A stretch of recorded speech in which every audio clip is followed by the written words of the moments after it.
Long before the first cities rose from Mesopotamia, the Tigris and Euphrates flowed through a landscape without kingdoms, writing, or named rulers. Reeds moved beside the water, birds rested among the marshes, and small human communities traveled with the changing seasons. The world that would one day produce temples and empires was still quiet and unwritten. As we begin, you may wish to lower the lights, settle into a comfortable position, or allow the soft sound of a fan to fill the room. If you genuinely enjoy peaceful historical storytelling, you are warmly invited to leave a like and subscribe, but only if the content truly helps you relax. You can also share where you are listening from and your local time in the comments below. For tonight, there is nowhere else you need to go, and nothing you need to remember. The dates and places can drift through your thoughts like reflections moving across the surface of a slow river. Our journey begins thousands of years before anyone used the name Mesopotamia.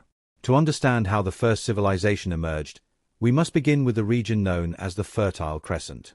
This arc of land extended from the eastern Mediterranean through the Levant and southern Anatolia toward the Tigris and Euphrates. Its valleys contained rivers, wild cereals, grazing animals, and fertile soil. For most of human history, people lived in small mobile communities supported by hunting, fishing, and gathering. Their movement was carefully guided by knowledge of animal migrations, seasonal weather, water sources, and useful plants. Every valley, spring, and pathway formed part of a map carried in memory. Near the end of the last ice age, the climate of Western Asia began to change. Around 9700 BC, the warmer period called the Holocene brought new patterns of rainfall and vegetation to the Near East. Some places became productive enough for communities to remain there for longer periods. In the Levant, people associated with the Natufian culture built permanent homes before agriculture was fully established. Between approximately 12,500 and 9500 BC, they occupied stone dwellings, hunted gazelle, and gathered wild grain. Temporary camps were slowly becoming settlements inhabited across several seasons. Settled life offered shelter and greater opportunities for storing food, but it also created unfamiliar problems. Waste accumulated near houses, rodents discovered stores of grain, and illness spread more easily among people living close together.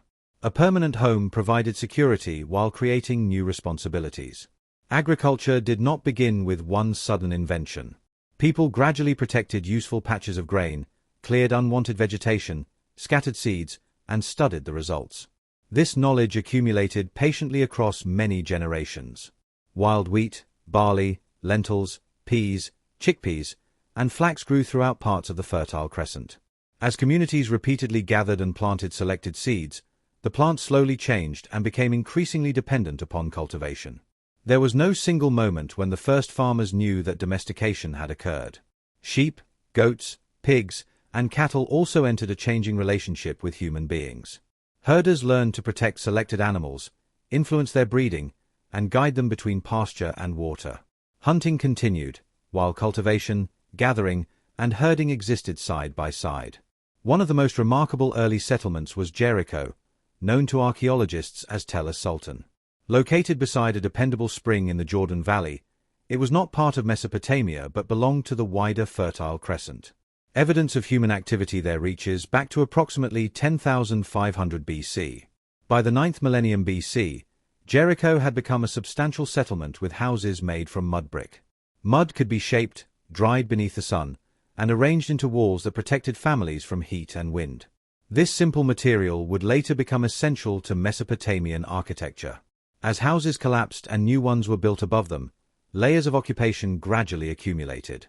Over centuries, these layers formed an artificial mound called a tell, preserving walls, floors, tools, seeds, and bones. Many ancient communities remain hidden beneath such mounds today. Jericho also contained a stone tower built during the pre-pottery Neolithic period. It rose approximately 8 meters and included an internal staircase near a substantial wall and ditch. Although its purpose remains uncertain, its construction required organized communal labor. Stone had to be gathered, transported, and carefully placed, while workers needed food and coordination. Long before kings issued written commands, communities were completing projects beyond the abilities of individual households. Cooperation was becoming one of the foundations of settled life. Some inhabitants buried their dead beneath the floors of their homes. Selected skulls were later covered with plaster and modeled to resemble human faces, perhaps preserving ancestral memory. A house could now be a shelter, storehouse, burial place, and center of family identity. Farther north, Göbekli Tepe revealed another form of early cooperation. Beginning in the 10th millennium BC, communities raised limestone pillars decorated with snakes, foxes, boars, and birds. Many of those who gathered there still depended heavily upon hunting and gathering. These monuments suggest that shared ceremonies and beliefs helped communities gather and cooperate. Religion did not simply appear after farming had created a dependable supply of food. Ritual, memory, subsistence, and social organization developed together. The agricultural revolution was therefore not a straight path from wandering to farming. It was a long collection of experiments conducted by communities responding to different landscapes and climates. Some settlements expanded, others disappeared, and many preserved older traditions. Yet something fundamental had changed across the Fertile Crescent. People were cultivating plants, managing animals, storing food, coordinating labor, and rebuilding homes upon familiar ground. The quiet foundations of civilization were beginning to form. As settled life spread across the Fertile Crescent, communities continued to explore new ways of organizing their homes, food, and shared labor. Some villages remained small, while others grew into large settlements occupied by thousands of people. One of the most remarkable examples appeared on the plains of central Anatolia. Around 7400 BC, people began settling at Çatalhöyük, in what is now southern Turkey. Over time, its closely packed mud brick houses formed a large settlement that may have supported several thousand inhabitants. It was not yet a city in the Mesopotamian sense, but it revealed how complex settled life could become. The houses of Çatalhöyük were built directly against one another, leaving few streets or open passages between them. Residents probably crossed the settlement by walking across the rooftops and entered their homes through openings in the ceilings. Wooden ladders connected the bright upper world with the quieter rooms below. Inside each home were plastered walls, raised platforms, hearths, ovens, and spaces for storing food. Families slept, prepared meals, made tools, and performed rituals within rooms that were repaired and replastered many times. Some walls were decorated with geometric patterns, handprints, animals, and scenes of hunting. The people cultivated wheat, barley, peas, and other crops while keeping domesticated sheep and goats. They also hunted wild animals, collected plants, and gathered fish, birds, and eggs from nearby wetlands. Their survival depended upon combining agricultural knowledge with much older traditions. Obsidian arrived from the volcanic regions of Anatolia and was carefully shaped into sharp blades and polished objects. Shells, pigments, baskets, beads, and decorative materials also traveled across considerable distances. These objects reveal networks of exchange connecting communities long before merchants recorded their journeys. Many inhabitants of Çatalhöyük were buried beneath the floors of their homes.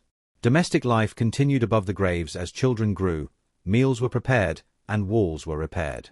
The living remained physically close to the generations who had occupied the settlement before them. Although Çatalhöyük was large, archaeologists have found no obvious royal palace or residence belonging to a powerful ruler. Its houses were generally similar in size, suggesting that extreme differences in wealth had not yet become dominant. Large communities could still exist without kings, written laws, or centralized government.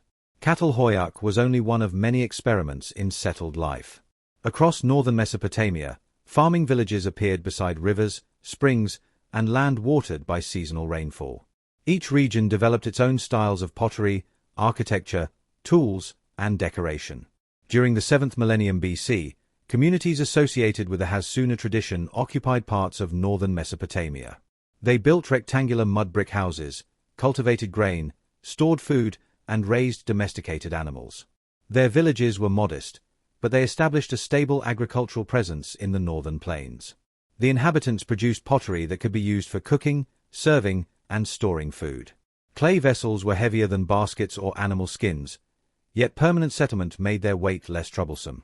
Pottery also allowed food to be heated, transported, and protected in new ways. Farther south, communities associated with the Samara tradition settled in areas where rainfall was less dependable. At sites such as Tel Es-Sawan, people constructed substantial buildings and produced finely decorated ceramic vessels. They also began experimenting with methods of guiding water toward their fields. Controlled watering allowed agriculture to expand beyond land supported by rainfall alone. A small channel could carry river water into dry soil, extending the area available for cultivation. Even a simple irrigation system required regular maintenance and cooperation among neighboring households. Channels slowly filled with silt and had to be cleared before water could move freely again. Banks needed repair, fields required boundaries, and families had to agree upon the distribution of water. Too much water for one field could leave another field dry. These ordinary decisions encouraged new forms of leadership and responsibility. A respected elder or experienced farmer might organize repairs, settle disagreements, or decide when a channel should be opened. Authority probably remained local, temporary, and closely connected to practical knowledge. In northern Mesopotamia, the Halaf tradition became known for beautifully painted pottery during the 6th millennium BC. Its vessels carried carefully arranged geometric patterns and images painted in dark colors upon lighter clay. Similar styles appeared across a wide region, showing sustained contact between distant settlements. The names Hassuna, Samarra, and Halaf were created by modern archaeologists after sites where characteristic objects were discovered. They do not necessarily describe unified kingdoms, nations, or peoples with a single identity. Instead, they help us follow changing traditions across landscapes without written records. While northern villages could often depend upon seasonal rain, southern Mesopotamia presented a different environment. The lower plain received little rainfall, and agriculture was difficult without access to the rivers. Yet the Tigris and Euphrates carried enough water to transform dry ground into productive fields. The southern landscape was not an empty desert. Marshes, lagoons, reed beds, and winding channels supported fish, birds, wild plants, and grazing animals. People could build boats from reeds, collect food from the wetlands, and move quietly through shallow waterways. Stone, timber, and metal ores were scarce across the southern plain, but clay and reeds were abundant. Mud became walls, floors, ovens, storage containers, and eventually tablets, while reeds became roofs, baskets, mats, and boats. Communities shaped nearly every part of their surroundings from local materials. Mud brick buildings required frequent attention because wind, rain, and heat slowly weakened them. Families repaired cracked surfaces with fresh mud and built new rooms above the remains of older ones. As generations passed, their settlements rose gradually above the surrounding plain. Water management began with small channels leading toward nearby plots of land. Over time, these channels became connected systems that required many families to work together. Agriculture was becoming a shared responsibility rather than the work of isolated households. The rivers could provide abundance, but their behavior was never entirely predictable. Floodwater might nourish a field with fresh silt or destroy crops and buildings if it arrived with too much force. Communities learned to guide the water while accepting that they could never control it completely. Every successful harvest produced grain for food, seed for the following year, and sometimes a valuable surplus. Stored grain could support builders, potters, herders, and craftspeople while they worked away from the fields. Slowly, a more specialized society began to emerge beside the rivers. Some settlements became gathering places where goods were exchanged and communal ceremonies were performed. Their buildings grew larger, their storage spaces expanded, and their connections reached farther across the landscape. Among these early centers was a settlement that later generations remembered as Eridu. Beside the southern waters, Eridu began as a modest community of mud brick houses and cultivated fields. In time, one carefully maintained sacred building would be rebuilt repeatedly upon the same location. The age of the first Mesopotamian temples was quietly beginning. Eridu developed in southern Mesopotamia during the 6th millennium BC, near the ancient shoreline of the Persian Gulf. The surrounding environment contained marshes, freshwater channels, reed beds, and land that could be cultivated with irrigation. Its inhabitants combined farming with fishing, herding, hunting, and the collection of wetland resources. The settlement later became sacred in Sumerian tradition, where it was remembered as one of the world's oldest cities. Ancient stories claimed that kingship had descended from heaven to Eridu before the Great Flood. Archaeology cannot confirm this legend, but it does reveal an exceptionally long history of occupation. Near the center of Eridu stood a small mud brick building that was carefully maintained and rebuilt. Each new version rose above the remains of the structure that had existed before it. Across many generations, the sacred place became larger, higher, and more visible. The earliest building may have resembled an ordinary house, although its placement and repeated reconstruction suggest a special purpose. Later versions contained platforms, altars, and carefully arranged interior spaces associated with ritual activity. The gradual transformation reveals how a modest shrine could become the center of a growing community. People may have brought grain, fish, animals, oil, or handmade objects as offerings. These goods could support ceremonies, feed workers, or be redistributed among families during difficult periods. The temple was becoming more than a place where people approached the divine. It could also serve as a storehouse, meeting place, and center of communal organization. Those responsible for the building may have supervised offerings, managed supplies, and coordinated labor. Religious authority and economic responsibility slowly became connected. Eridu belonged to a wider cultural tradition now called the Ubaid period. The name comes from Tel el-Ubaid, an archaeological site near the later Sumerian city of Ur. Ubaid traditions spread through southern Mesopotamia and eventually influenced a much larger region. Beginning during the 6th millennium BC, Ubaid communities constructed permanent villages beside waterways and irrigated fields. Their houses were often built in a tripartite form, with a long central hall and smaller rooms arranged on either side. This architectural plan remained influential in Mesopotamia for many centuries. A typical house could contain spaces for sleeping, food preparation, storage, weaving, and the repair of tools. Courtyards and roofs provided additional areas where families worked during cooler parts of the day. The household remained the central unit of production and social life. Ubaid pottery was usually shaped by hand and decorated with dark geometric designs upon pale or greenish surfaces. Bowls, jars, cups, and storage vessels were produced in recognizable styles across widely separated settlements. Their distribution reveals regular contact throughout southern Mesopotamia and beyond. Boats moving along rivers and marsh channels offered an efficient form of transportation. Grain, pottery, woven goods, fish, reeds, livestock, and building materials could travel between settlements. Waterways became the roads of southern Mesopotamia long before wheeled vehicles appeared. The southern plain produced abundant clay and reeds but lacked many other natural resources. Communities needed stone for tools, timber for strong beams, and minerals for ornaments and pigments. Obtaining these materials encouraged relationships with distant regions. Stone arrived from the mountains to the north and east, while timber could be brought from areas with greater rainfall. Shells came from the Persian Gulf, and obsidian traveled from volcanic regions hundreds of miles away. Every imported object carried evidence of a widening world. These exchanges did not yet require organized merchant companies or royal expeditions. Goods could move gradually through repeated transactions between neighboring communities. A material gathered in a distant mountain might pass through many hands before reaching the southern marshes. Ideas traveled along the same routes. Pottery designs, building methods, ritual practices, crops, and techniques could spread from one settlement to another. Mesopotamia developed through contact with surrounding regions rather than in complete isolation. As villages grew, irrigation demanded increasing attention. Canals needed to be dug, cleared of silt, and protected from damage caused by floods or collapsing banks. This labor had to be repeated because water continually reshaped the soft alluvial soil. Families depended upon one another to keep the channels functioning. If one section was neglected, water might fail to reach several fields farther along the system. Cooperation was therefore necessary not only during construction but throughout every agricultural year.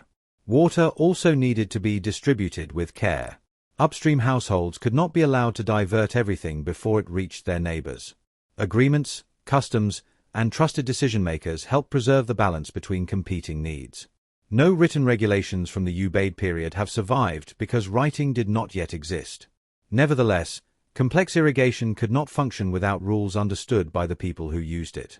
The earliest laws of water may have been preserved through memory and spoken tradition. Agriculture followed a slow seasonal rhythm. Fields were prepared, channels opened, seeds planted, and young crops protected as they emerged. At harvest, grain was cut, gathered, threshed, winnowed, and carried into storage rooms. Barley became especially valuable because it could tolerate the increasingly salty soils of the southern plain. Wheat, legumes, flax, vegetables, and dates also contributed to the local economy. Sheep, goats, cattle, fish, and birds provided additional food and useful materials. The wool of sheep would eventually support one of Mesopotamia's most important industries. Fibers could be spun into thread and woven into cloth by household workers using simple tools. Textile production required patience and occupied many quiet hours within homes and workshops. Potters also became increasingly skilled. They understood how different clays responded to water, shaping, drying, and the controlled heat of a kiln. A vessel needed to survive repeated use while remaining light enough to carry. Some people possessed knowledge that made their work especially valuable. Builders understood mud brick and drainage, herders recognized animal behavior, and ritual specialists remembered ceremonies. As skills developed, individuals could devote more of their time to particular forms of labor. This specialization remained limited because most families still participated directly in food production. Yet the presence of stored surplus allowed some workers to spend longer periods away from the fields.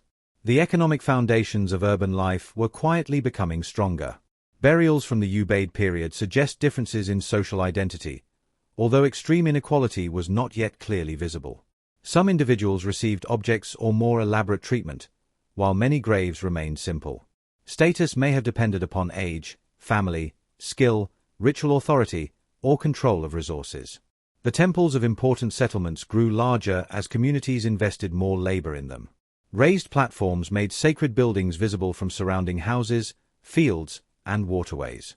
Their height expressed continuity, because every new structure rested upon generations of earlier construction.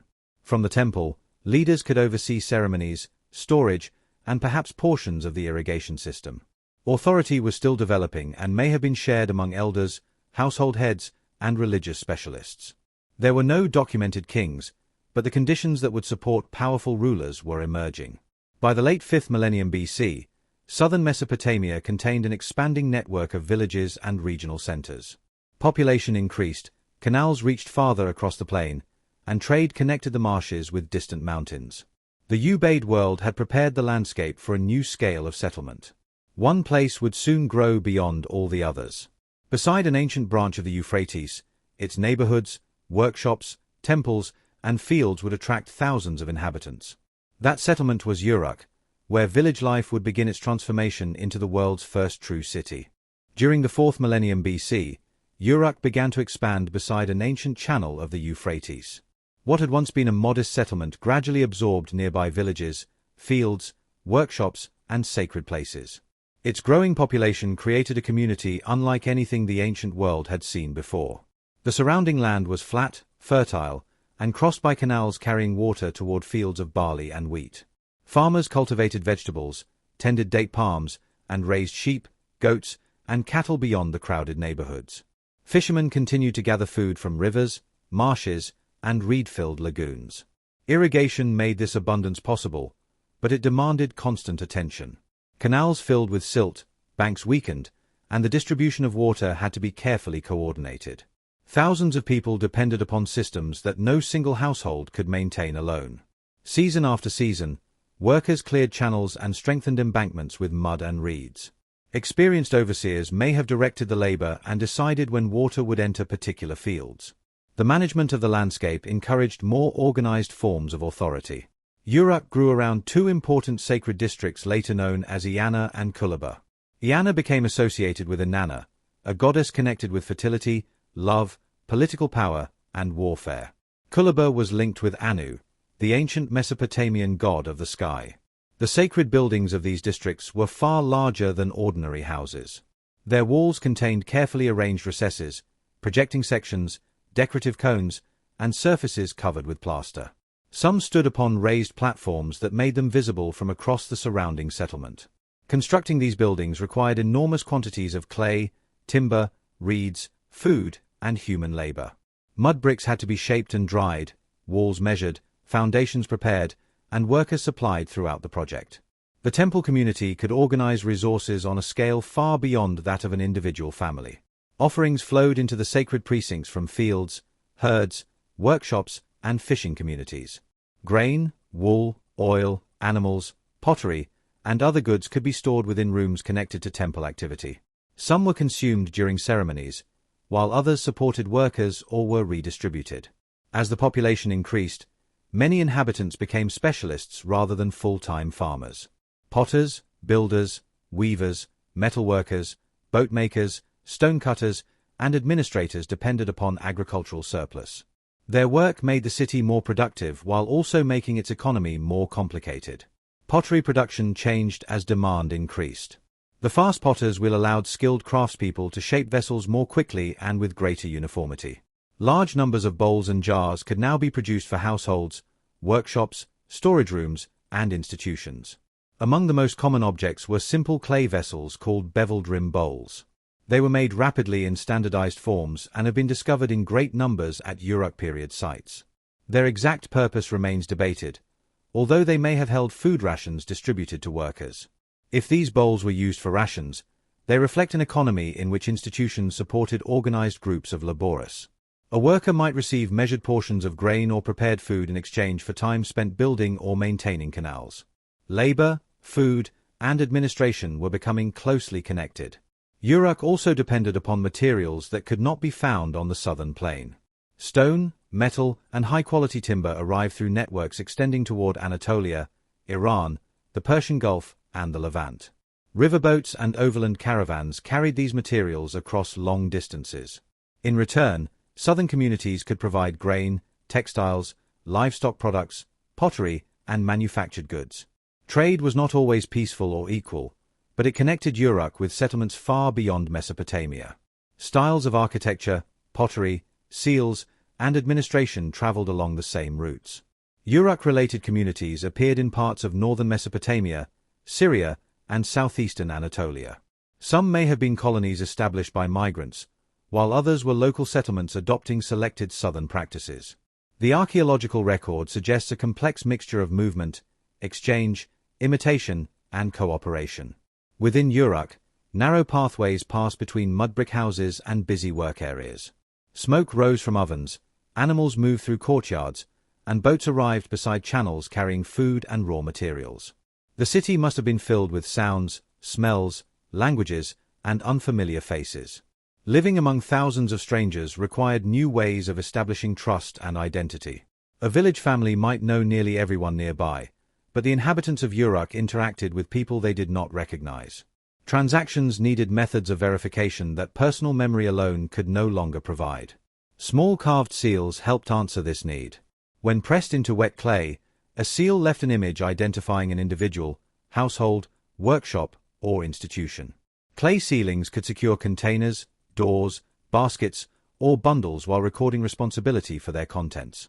Cylinder seals eventually became especially characteristic of Mesopotamia. These small stone cylinders carried carved scenes that appeared as continuous images when rolled across wet clay. Their designs could show animals, workers, ceremonies, buildings, or figures associated with divine power. Producing a cylinder seal required specialized skill, particularly when the stone had been imported from a distant region. The owner could wear it, carry it, and use it repeatedly as a recognizable mark. It served as an administrative tool, personal possession, and miniature work of art. Before full writing appeared, officials also used clay tokens to represent quantities of goods. Different shapes may have referred to grain, animals, oil, textiles, or other products managed by institutions. Tokens allowed information to be counted and preserved without relying entirely upon spoken memory.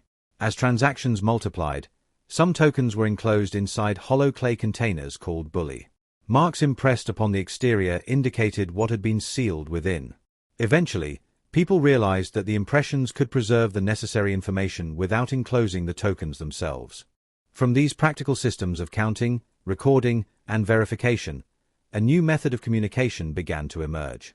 Simple marks appeared upon clay tablets, first representing quantities and commodities rather than spoken sentences. The invention of writing was approaching quietly within the storerooms and administrative chambers of Uruk. Near the end of the 4th millennium BC, administrators in Uruk began recording information on small tablets of moist clay. The earliest signs were drawn with a pointed tool and often resembled simplified pictures of objects. A head of grain could represent grain, while other symbols referred to animals, containers, labor, or land.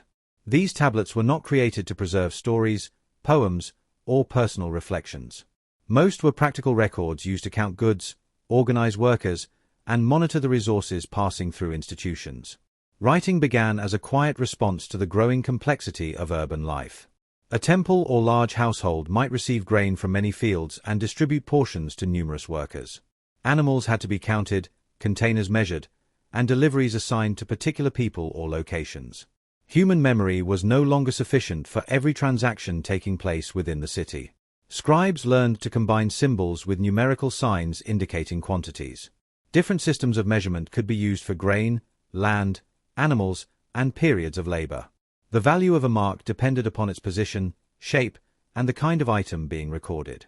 The signs gradually became more abstract and standardized. Instead of drawing curved pictures, scribes pressed a cut reed into the clay, producing small wedge-shaped impressions.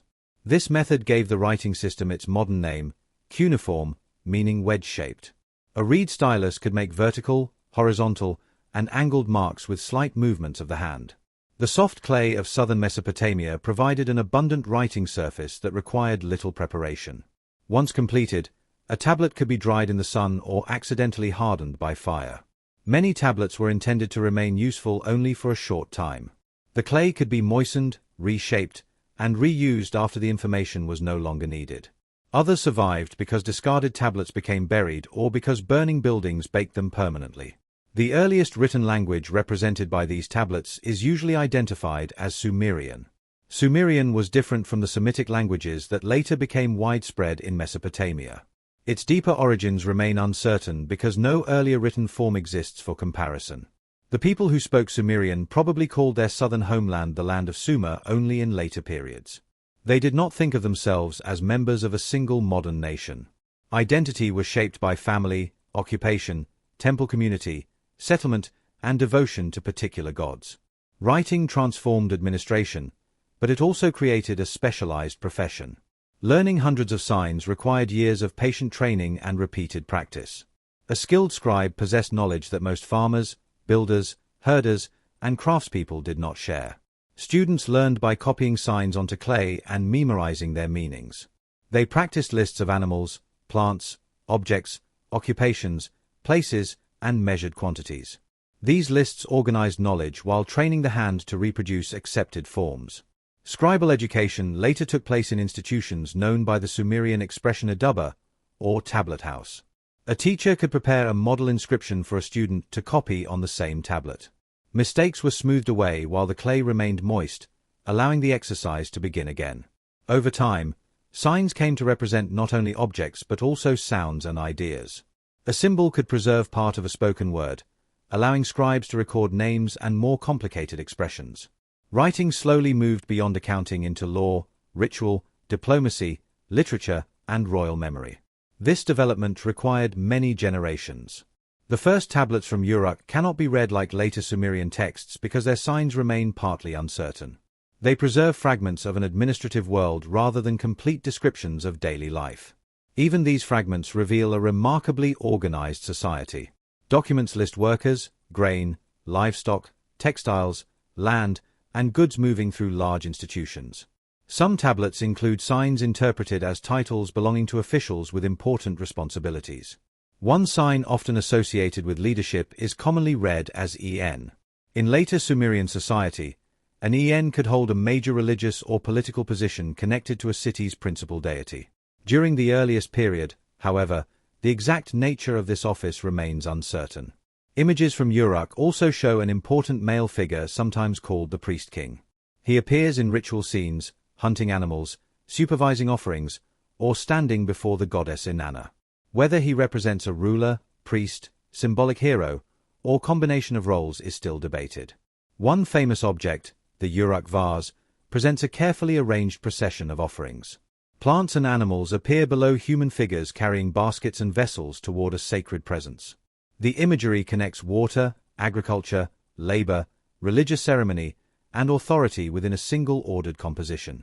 The vase suggests that prosperity flowed through cooperation between humanity, nature, institutions, and the divine world. Grain and animals came from the land, workers carried them, and sacred authority received or redistributed them. To the people of Uruk, economic order and cosmic order may have appeared inseparable. Temples were therefore not simply places for private prayer. They owned or managed land, employed workers, stored goods, supported crafts, and organized ceremonies. Their courtyards and storerooms stood at the center of both spiritual and material life. The growth of administration created hierarchies among workers and officials. Some people directed labor, guarded storage areas, measured fields, or recorded deliveries. Others dug canals, harvested crops, shaped bricks, tended animals, or produced textiles. Women participated throughout this economy as farmers, brewers, weavers, household managers, laborers, and ritual specialists. Textile production in particular required large numbers of workers and became one of Mesopotamia's most valuable activities. Later records would show women employed in workshops connected to temples and palaces. Beer was another ordinary and important product of grain agriculture. It provided nourishment, used stored barley, and was consumed by people across different levels of society. Measured quantities of beer and grain could also form part of a worker's regular ration. As records became more precise, institutions gained a stronger ability to manage people and resources. Writing could preserve an obligation after a conversation ended and allow information to travel between officials. It gave administration a memory that extended beyond any single individual. The consequences would eventually reach far beyond the storerooms where the first tablets appeared. Kings would use writing to proclaim victories, priests to preserve hymns, and scholars to study the heavens. Stories once carried only by the human voice would enter clay and remain there for thousands of years. For now, however, the earliest scribes sat quietly with reeds in their hands and damp tablets before them. They recorded grain, animals, labor, and containers without knowing that their marks would change human history. Within the city of Uruk, the written world had begun. By the beginning of the 3rd millennium BC, the urban experiment that had flourished at Uruk was spreading across southern Mesopotamia. Settlements grew around temples, canals, harbors, workshops, and fields, each forming a distinct community with its own traditions. The landscape was becoming a network of cities separated by cultivated land and open countryside. Among these cities were Ur, Kish, Lagash, Nippur, Shuruppak, Umma, Adab, and Larsa. Some stood beside branches of the Euphrates, while others occupied strategic locations near canals or marshes.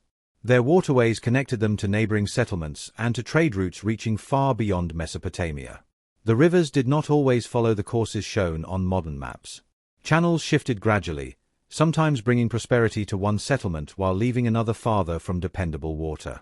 A city's survival depended upon maintaining access to irrigation, transportation, fishing grounds, and fertile soil. Each city formed the center of a small surrounding territory containing villages, fields, orchards, and grazing land. Modern historians describe these communities as city-states because they usually govern themselves rather than belonging to one kingdom. Their inhabitants shared institutions while maintaining a strong identity connected to their city. A principal deity stood at the center of each city's sacred life. Ur was associated with Nanna, the moon god, while Uruk honored Inanna and Anu. Nippur belonged to Enlil, and Eridu remained closely connected with Enki, god of wisdom and fresh water. The people believed that their city belonged ultimately to its divine protector. Temples were understood as the earthly homes of the gods, where divine statues received food, clothing, music, incense, and ceremony. Human communities cared for the gods, hoping that the gods would preserve order and prosperity. Temple estates controlled fields, animals, workshops, storage rooms, and groups of dependent laborers. Offerings entered their storehouses, while rations and supplies moved outward toward workers and specialists. Scribes recorded these exchanges on clay tablets using an increasingly developed system of writing. Daily life still revolved around households as much as institutions. Families cooked meals, raised children, repaired homes, spun fibers, brewed beer, and cared for small animals. Courtyards offered light and ventilation within neighborhoods formed from tightly grouped mud brick houses. Most inhabitants depended directly or indirectly upon agriculture. Farmers cultivated barley, wheat, onions, garlic, lentils, flax, and other crops in fields reached by canals. Date palms provided fruit, shade, timber, fibers, and protection for smaller plants growing beneath them. The agricultural year began with the preparation of soil and irrigation channels. Teams guided plows pulled by oxen while others scattered seed into the open ground. When the grain ripened, workers harvested it with sickles fitted with sharp stone blades. The crop then had to be transported, threshed, winnowed, measured, and stored. A successful harvest supported households and institutions while providing seed for the following season. Failure could bring hunger, debt, migration, and conflict over the remaining supplies. Shepherds led sheep and goats toward pasture beyond the cultivated fields.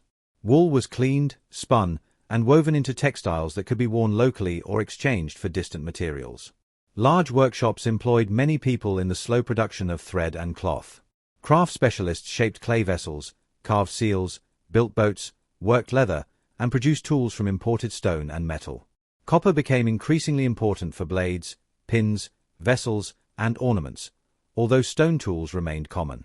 Metalworkers learned to control heat and combine materials with remarkable precision. Because southern Mesopotamia lacked metal ores, timber, and good building stone, trade remained essential. Merchants and institutional agents traveled toward the Persian Gulf, the Iranian Plateau, Anatolia, and the Levant. Their journeys linked the cities of Sumer to landscapes that most inhabitants would never see. Boats carried heavy cargo more efficiently than transport over land. Wooden vessels and reed craft moved along canals, rivers, marshes, and coastal waters.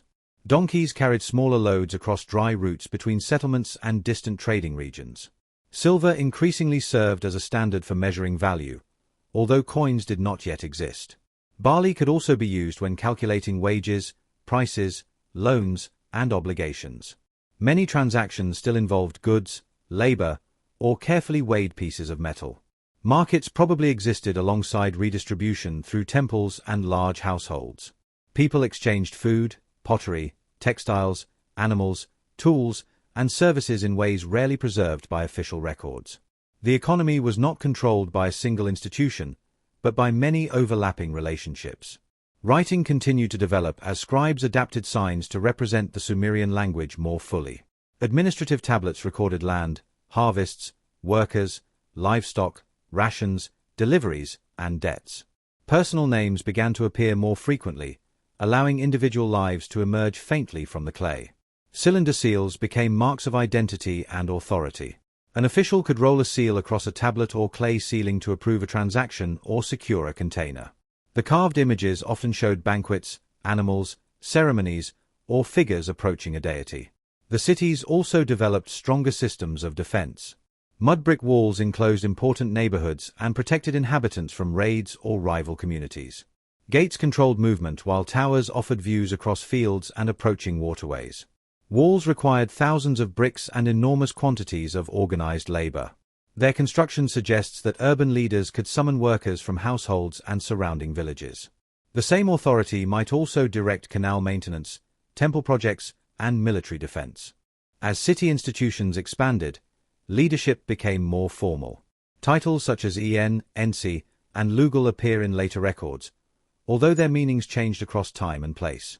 A ruler might combine religious duties, military command, legal authority, and responsibility for public works.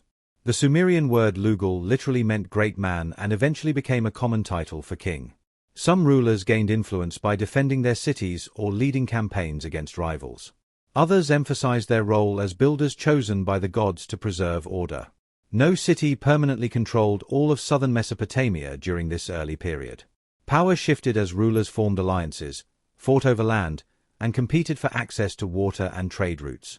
The political landscape remained divided, even though the cities shared many cultural traditions. From this network of independent urban communities, the first recorded dynasties would soon emerge. Their rulers would rebuild temples, strengthen walls, settle disputes, and leave their names on stone and clay. The long age of anonymous development was giving way to history remembered through kings. The period from approximately 2900 to 2350 BC is known as the early dynastic age of Mesopotamia. During these centuries, the cities of Sumer were ruled by local dynasties whose names began to appear in inscriptions. For the first time, individual rulers emerged clearly from the silence of archaeology. Later scribes attempted to arrange these rulers within a document called the Sumerian King List. It described kingship as a divine institution that passed from one city to another across the course of history. According to its opening lines, kingship first descended from heaven to the ancient city of Eridu.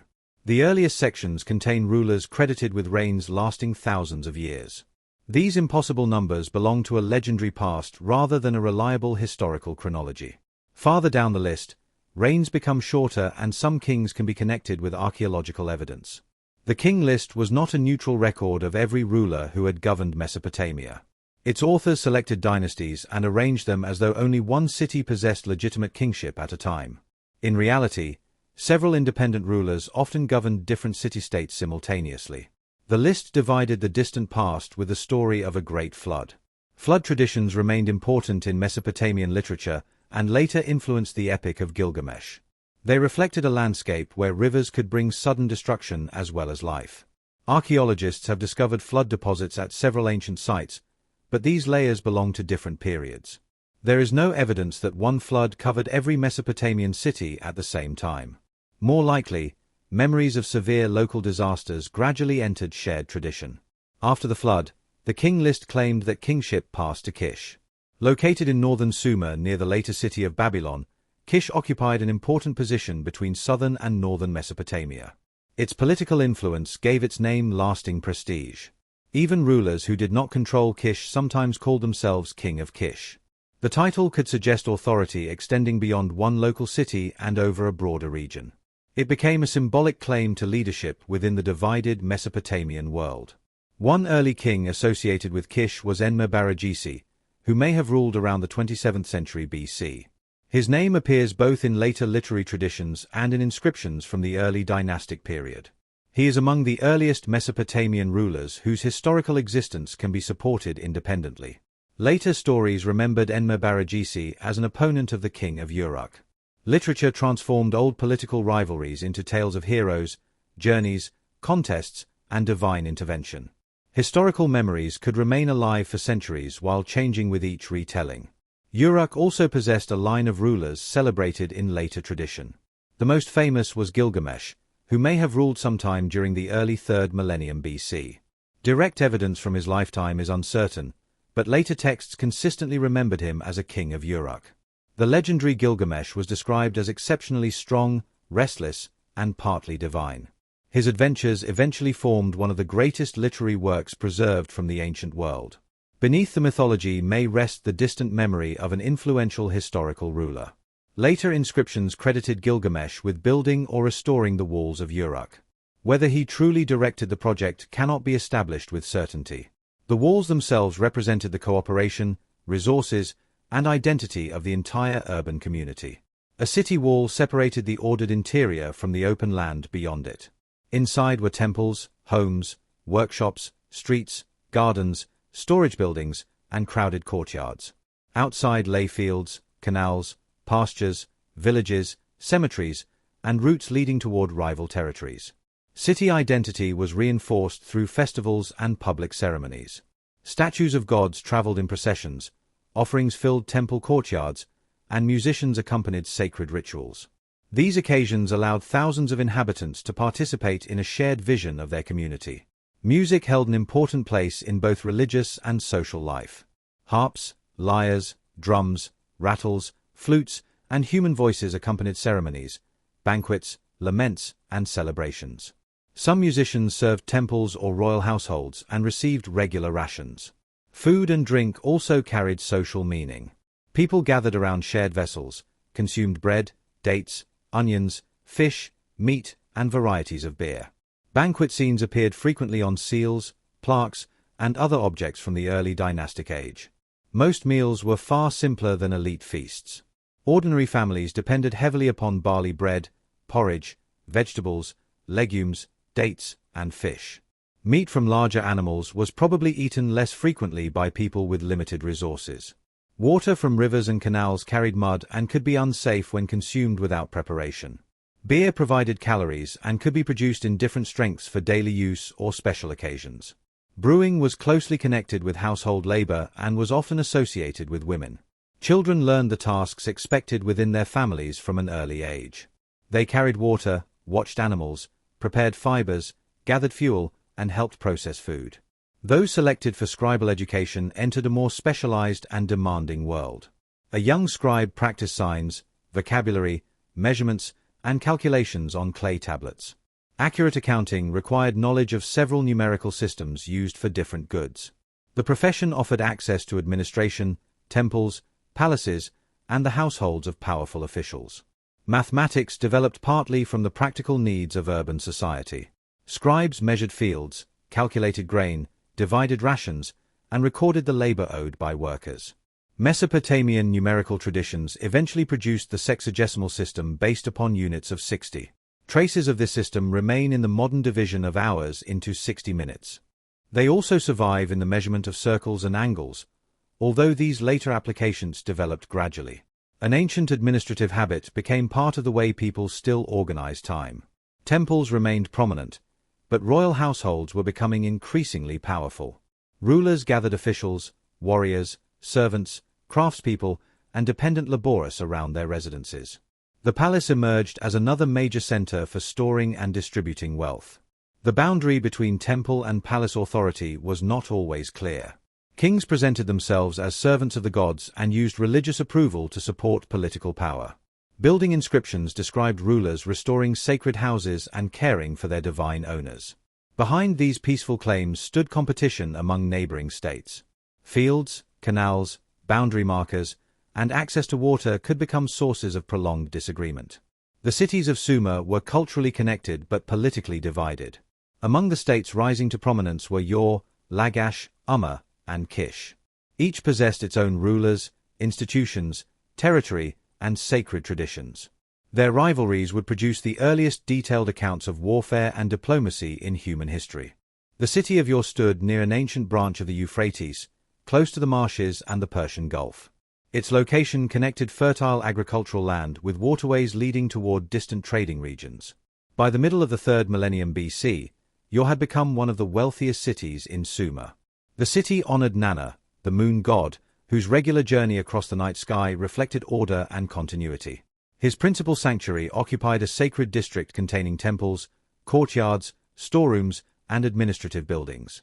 Priests, workers, and scribes maintained the offerings and property associated with his worship. Ur's rulers drew authority from their relationship with the divine world. They presented themselves as caretakers chosen to preserve temples, canals, fields, and the well-being of the population. Their households controlled resources gathered from the city and its surrounding territory. Beyond the sacred district, families lived within neighborhoods of mud brick houses. The narrow passages between homes followed irregular routes shaped by generations of construction and repair. Within shaded courtyards, people prepared food, spun wool, shaped tools, and rested during the heat. Ur's harbor received boats carrying grain, fish, reeds, wool, pottery, and imported materials.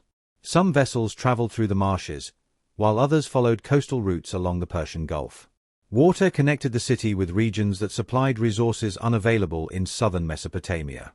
Copper arrived from the lands of Magan, probably including parts of present-day Oman and the United Arab Emirates. Lapis lazuli traveled from the mountains of Afghanistan through long chains of exchange. Shell, timber, stone, silver, and gold also reached Ur from distant landscapes. Merchants carried goods through journeys that could last for months.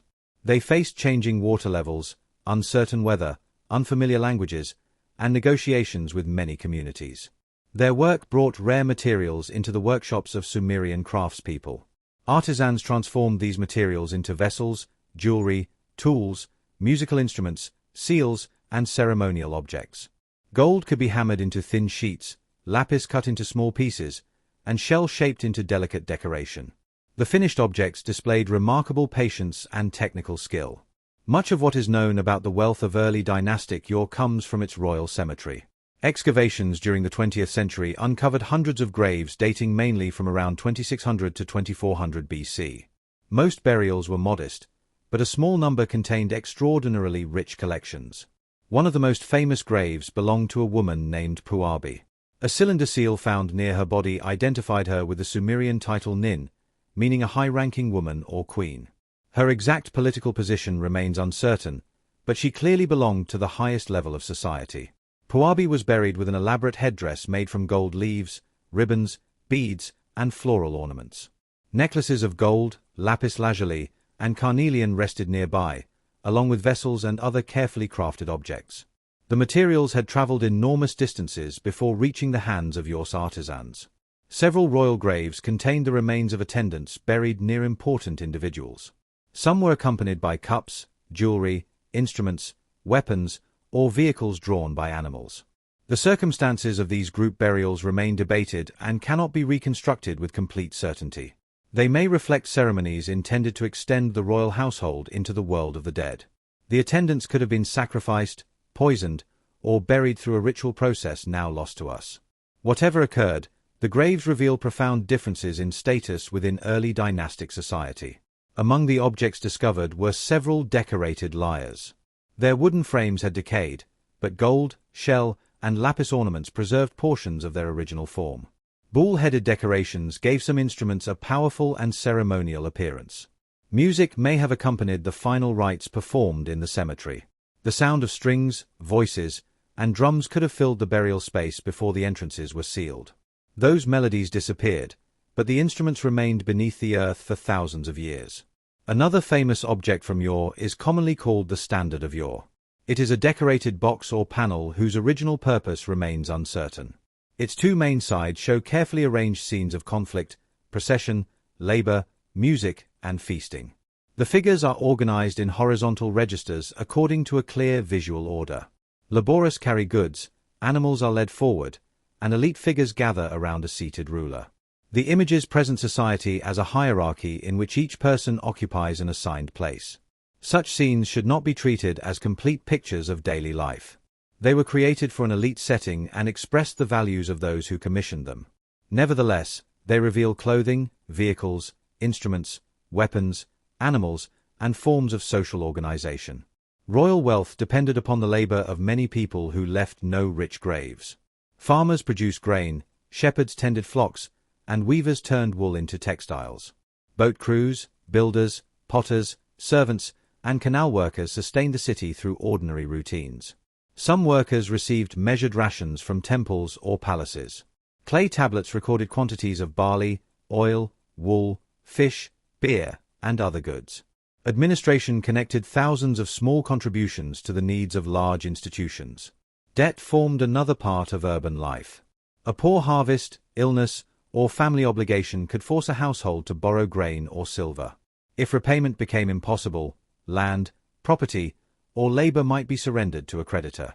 These pressures gradually concentrated resources in the hands of temples, palaces, and wealthy families.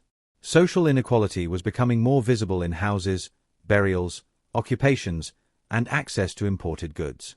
The prosperity of yore was real, but it was not distributed evenly. Even so, life continued through familiar domestic rhythms. Bread was baked, beer brewed, children taught, walls repaired, and offerings carried toward the temples. At night, the moon god Nana moved quietly above the roofs and waterways of his city. Yore was only one center within a landscape of competing states. To the east, Lagash controlled productive land and important channels near the marshes. Its long rivalry with neighboring Umma would leave an unusually detailed record on stone and clay. Lagash was not a single compact city but a small state formed from several important settlements. These included Gersu, where the principal temple of the god Ninjursu stood, and the coastal center of Lagash itself. Together they controlled fertile fields, canals, marshes, fisheries, villages, and routes toward the Persian Gulf. To the northwest lay the neighboring city-state of Umma. Between them stretched a productive plain known in ancient records as the Gadina, the edge of the cultivated steppe. Both states claimed rights to its soil, grazing areas, canals, and harvests. The disagreement between Lagash and Umma continued across several generations. Boundary markers were established, damaged, restored, and disputed as rulers changed and political strength shifted. The conflict shows how essential land and water had become to the survival of urban communities. An inscription states that an earlier ruler of Kish was once asked to define the boundary. His decision was remembered as carrying authority beyond the two competing cities. Even so, no judgment could permanently remove the pressures created by population, irrigation, and valuable farmland. Around the 25th century BC, Eonatum became ruler of Lagash. He described himself as chosen and supported by Ninjursu, the city-state's divine protector. Like other Sumerian rulers, he presented political authority as a responsibility received from the gods. Eonatum left one of the earliest detailed monuments of interstate conflict, known as the Stele of the Vultures. Only fragments survive, but its carved scenes and inscriptions describe Lagash's victory over Umma. The monument combines human events with the presence of the divine world. On one side, soldiers advance in disciplined formation behind large shields. Their ruler leads them as they move across the ground in carefully ordered ranks. The scene emphasizes unity, organization, and obedience rather than individual warriors. Another section presents ninjutsu holding defeated enemies within a vast net. The god appears much larger than the human figures around him, reflecting his superior status. Victory was explained not merely as military success but as the fulfillment of divine judgment. The stele originally stood where people could see and remember its message. It marked a political settlement, celebrated Eonatum, and warned against violating the agreed boundary. Stone gave public memory a durability that spoken promises could not always provide. Eonatum claimed authority over several other Sumerian cities during his reign. These claims may reflect successful campaigns, temporary alliances, or symbolic expressions of prestige. Control over southern Mesopotamia remained fragile and usually faded after a powerful ruler died. Later rulers of Lagash continued rebuilding temples and maintaining irrigation. Inscriptions describe canals being excavated, walls restored, and offerings presented to the gods. Such peaceful works were central to the image of a responsible Mesopotamian king. A damaged canal could endanger a much larger area than a damaged house. Without regular maintenance, water might disappear from distant fields or flood settlements along its banks. Rulers therefore gained legitimacy by organizing labor that protected the agricultural system. Officials measured fields and recorded expected harvests. Scribes listed workers, animals, tools, rations, and quantities of grain delivered to institutional storehouses. Administration transformed the landscape into numbers pressed upon clay. The surviving tablets from Lagash provide unusually detailed glimpses of economic life. They mention farmers, herders, fishermen, gardeners, brewers, millers, weavers, boatmen, and builders. Behind every official total were individuals carrying out repetitive tasks across the city-state. Women formed a substantial part of the institutional workforce. Many spun thread and wove wool within large organizations connected to temples and elite households. Their rations and production were recorded with the same careful accounting applied to other workers. Children also appear in administrative documents as members of dependent labor groups. Their presence reminds us that ancient institutions could control entire households rather than isolated employees. Work, family, status, and survival were closely connected. Temples possessed large herds whose wool supported textile production. Shepherds moved animals between seasonal grazing areas while officials monitored births, losses, and deliveries. Wool passed through many hands before becoming finished cloth. Textiles were valuable because they could be exchanged for imported materials. Southern Mesopotamia produced abundant wool but lacked copper, timber, and stone. The labor of weavers helped connect the cities of Sumer with distant trading regions. Over time, institutions accumulated land and placed increasing demands upon ordinary families. Officials could use their positions to collect fees, seize property, or increase obligations.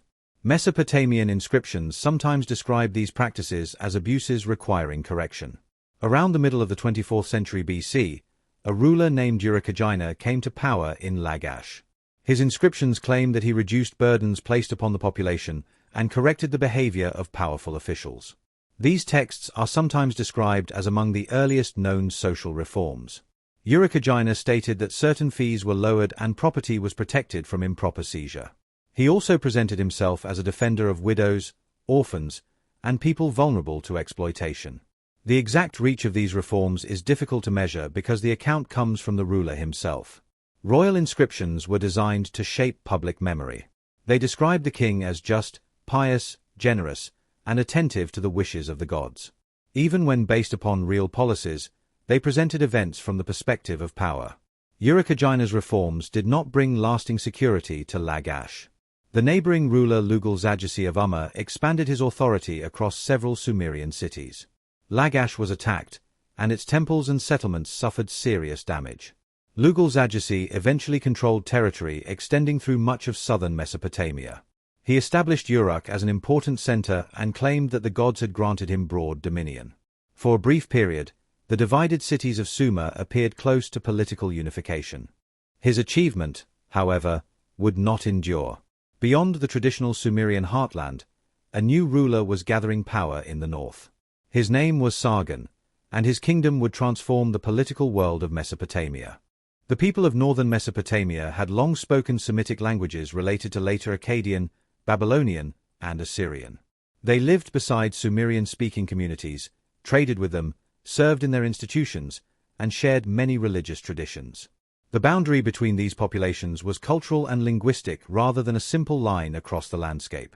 By the 24th century BC, Akkadian personal names appeared frequently in administrative records.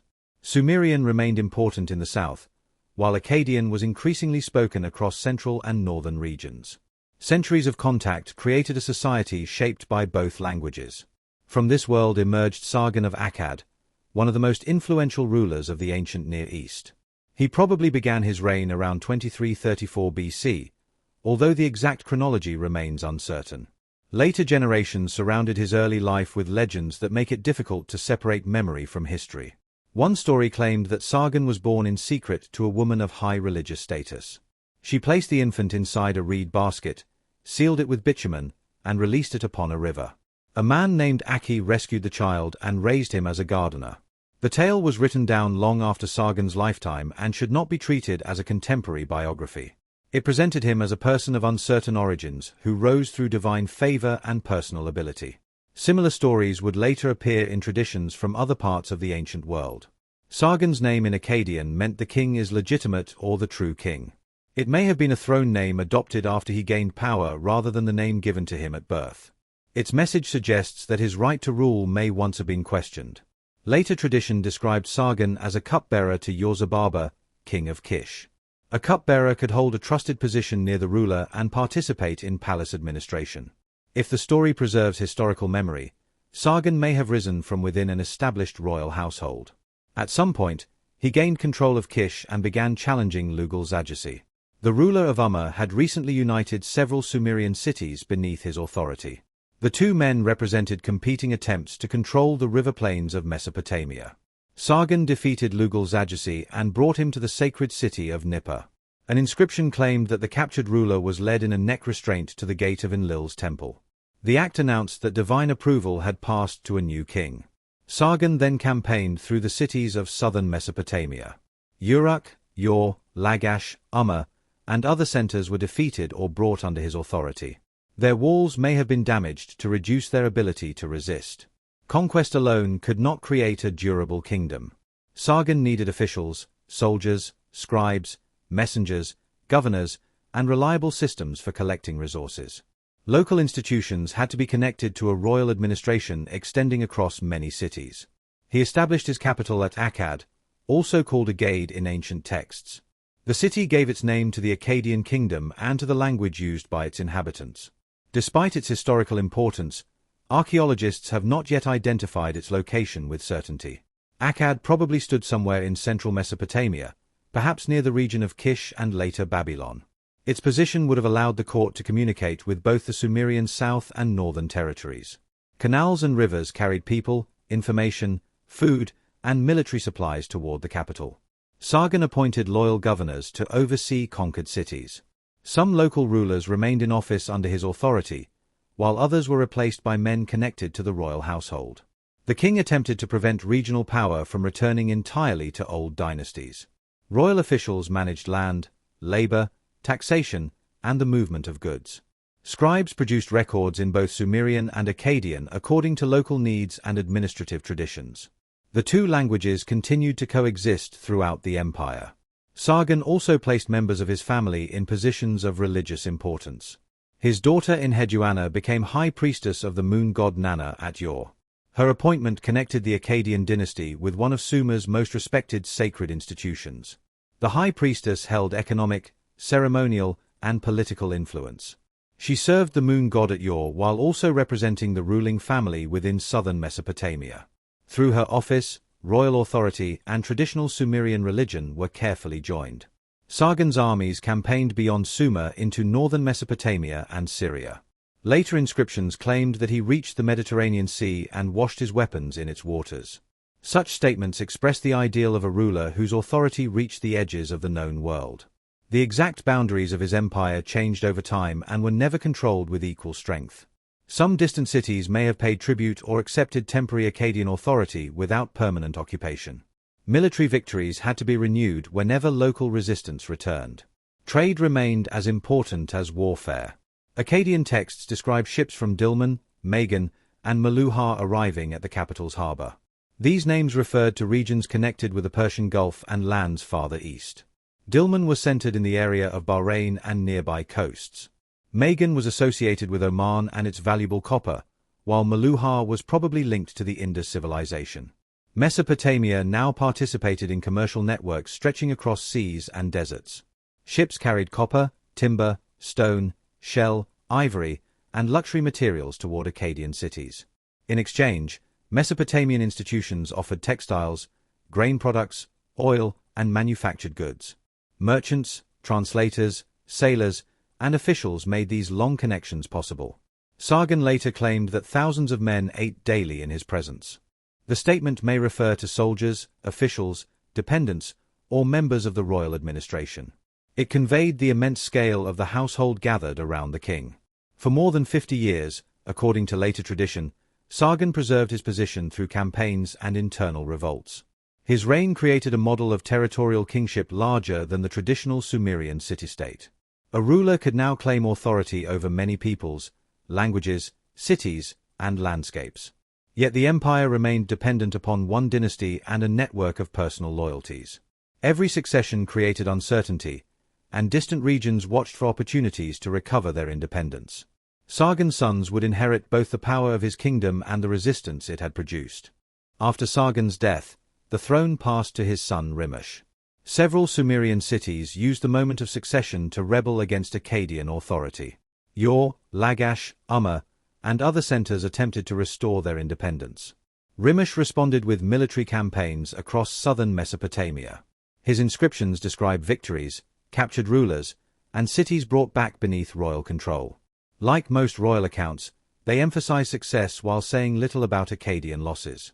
The rebellions reveal the limits of early imperial government. Cities with long traditions of self-rule did not easily accept permanent control from a distant capital. Each new king had to prove that the center remained strong. Rimush ruled for only a few years before his brother Manishtushu took the throne. The circumstances of this succession are uncertain, and later tradition suggests that palace servants killed Rimush. Royal households could be places of ceremony and administration, but also of rivalry. Manishtushu continued the work of preserving the empire. His inscriptions describe expeditions across the Persian Gulf and campaigns in regions supplying valuable stone and metal. Control of trade routes remained essential to Akkadian power. One monument records his purchase of large areas of agricultural land. The text lists fields, payments, sellers, witnesses, and gifts associated with the transactions. It provides a detailed view of property transfer under royal supervision. The monument also suggests that the royal family was accumulating land in central Mesopotamia. Ownership connected political authority with agricultural wealth and control over dependent workers. The empire rested upon fields and canals as much as armies. After Manishtushu, the throne passed to Naram-Sin, a grandson of Sargon. He probably ruled for several decades near the end of the 23rd century BC. Under him, Akkadian kingship reached its most ambitious form. Naram-Sin inherited a kingdom troubled by another widespread rebellion. A coalition of cities challenged his authority and recognized rival kings in both the north and south. The empire again appeared close to breaking apart. According to royal inscriptions, Naram-Sin defeated the coalition in a series of campaigns. He claimed to have faced many rulers and restored control over their territories. His survival strengthened his position and changed how he represented his kingship. Earlier Mesopotamian rulers described themselves as servants chosen by the gods. Naram-Sin went further and accepted divine status during his own lifetime. His name was written with the sign normally placed before the names of deities. He also adopted the title King of the Four Quarters. The Four Quarters represented the entire inhabited world surrounding Mesopotamia. The title expressed universal authority even when practical control remained incomplete. A famous victory monument presents Naram-Sin climbing a mountain above defeated enemies. He wears a horned helmet, an object usually associated with divine beings. His figure is larger than everyone around him and stands close to symbols of the heavens. The monument differs from earlier works arranged in calm horizontal rows. Its figures move upward along the slope toward the elevated king. Landscape, movement, and political theology are combined within a single image. The defeated people shown on the monument were the Lulubi, who lived in the Zagros Mountains. Mountain regions were difficult for lowland armies to control for long periods. Campaigns there protected routes and discouraged raids upon settlements near the plains. Naram-Sin also campaigned in northern Mesopotamia and Syria. At Tel Brak, a major center in present-day northeastern Syria, an important Akkadian building has been uncovered. Its thick walls and storage areas suggest an organized imperial presence. Akkadian officials supervised strategic cities, agricultural estates, trade routes, and military garrisons. Messengers carried instructions between the royal court and distant governors. Travel remained slow, making local loyalty essential. Clay tablets moved with officials and preserved orders, accounts, and reports. Cylinder seals identified administrators acting in the king's name. The empire operated through written records as well as personal relationships. Akkadian became increasingly important as a language of government. Sumerian continued to be spoken and written, especially in the south, and retained great cultural prestige. The scribal traditions of both languages influenced one another. This bilingual environment shaped Mesopotamian scholarship for centuries. Scribes created word lists connecting Sumerian expressions with Akkadian equivalents. The need to understand two languages encouraged careful study of vocabulary and grammar. Enheduanna, daughter of Sargon and aunt of Naram-Sin, remained an important figure in this cultural world. Several Sumerian hymns are attributed to her, including compositions honoring the goddess Inanna. She is often described as the earliest author known by name. The surviving texts were copied in later scribal schools, so their transmission is complex. Even so, they preserve the memory of a high priestess who connected personal experience with religious poetry. Her voice appears within a literary tradition otherwise dominated by anonymous compositions. In one work, Enheduanna described losing her sacred position during a political rebellion. She appealed to Inanna and celebrated her eventual restoration. Private distress, imperial politics, and devotion became part of the same poetic landscape. The Akkadian royal family used religion to unite diverse territories, but local gods did not disappear. Each city continued honoring its own divine household, festivals, and sacred traditions. Imperial rule was layered over older identities rather than replacing them completely. Naram-Sin's long reign brought impressive stability after the early revolts. Yet maintaining distant territories required resources, soldiers, loyal officials, and favorable harvests. The empire remained vulnerable to pressures that no monument could permanently overcome. Toward the end of the dynasty, environmental change, internal rebellion, and movement from the mountains began weakening Akkadian control. Later Mesopotamians remembered this decline through stories of divine anger and royal pride. The great empire founded by Sargon was approaching its final generations. After Sargon's death, the throne passed to his son Rimush. Several Sumerian cities used the moment of succession to rebel against Akkadian authority. Ur, Lagash, Umma, and other centers attempted to restore their independence. Rimush responded with military campaigns across southern Mesopotamia. His inscriptions describe victories, captured rulers, and cities brought back beneath royal control. Like most royal accounts, they emphasize success while saying little about Akkadian losses. The rebellions reveal the limits of early imperial government. Cities with long traditions of self-rule did not easily accept permanent control from a distant capital. Each new king had to prove that the center remained strong. Rimush ruled for only a few years before his brother Manishtushu took the throne. The circumstances of this succession are uncertain, and later tradition suggests that palace servants killed Rimush. Royal households could be places of ceremony and administration, but also of rivalry. Manishtushu continued the work of preserving the empire. His inscriptions describe expeditions across the Persian Gulf and campaigns in regions supplying valuable stone and metal. Control of trade routes remained essential to Akkadian power. One monument records his purchase of large areas of agricultural land. The text lists fields, payments, sellers, witnesses, and gifts associated with the transactions. It provides a detailed view of property transfer under royal supervision. The monument also suggests that the royal family was accumulating land in central Mesopotamia. Ownership connected political authority with agricultural wealth and control over dependent workers.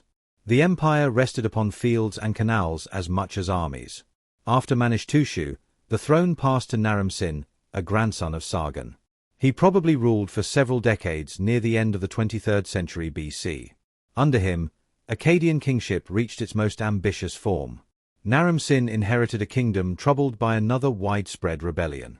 A coalition of cities challenged his authority and recognized rival kings in both the north and south. The empire again appeared close to breaking apart. According to royal inscriptions, Naram-Sin defeated the coalition in a series of campaigns. He claimed to have faced many rulers and restored control over their territories. His survival strengthened his position and changed how he represented his kingship. Earlier Mesopotamian rulers described themselves as servants chosen by the gods. Naram-Sin went further and accepted divine status during his own lifetime. His name was written with the sign normally placed before the names of deities.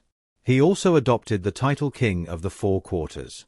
The Four Quarters represented the entire inhabited world surrounding Mesopotamia. The title expressed universal authority even when practical control remained incomplete. A famous victory monument presents Naram-Sin climbing a mountain above defeated enemies. He wears a horned helmet, an object usually associated with divine beings. His figure is larger than everyone around him and stands close to symbols of the heavens. The monument differs from earlier works arranged in calm horizontal rows. Its figures move upward along the slope toward the elevated king. Landscape, movement, and political theology are combined within a single image. The defeated people shown on the monument were the Lulubi, who lived in the Zagros Mountains. Mountain regions were difficult for lowland armies to control for long periods. Campaigns there protected routes and discouraged raids upon settlements near the plains. Naram-Sin also campaigned in northern Mesopotamia and Syria. At Tel Brak, a major center in present-day northeastern Syria, an important Akkadian building has been uncovered. Its thick walls and storage areas suggest an organized imperial presence. Akkadian officials supervised strategic cities, agricultural estates, trade routes, and military garrisons. Messengers carried instructions between the royal court and distant governors. Travel remained slow, making local loyalty essential. Clay tablets moved with officials and preserved orders, accounts, and reports. Cylinder seals identified administrators acting in the king's name. The empire operated through written records as well as personal relationships. Akkadian became increasingly important as a language of government. Sumerian continued to be spoken and written, especially in the south, and retained great cultural prestige. The scribal traditions of both languages influenced one another.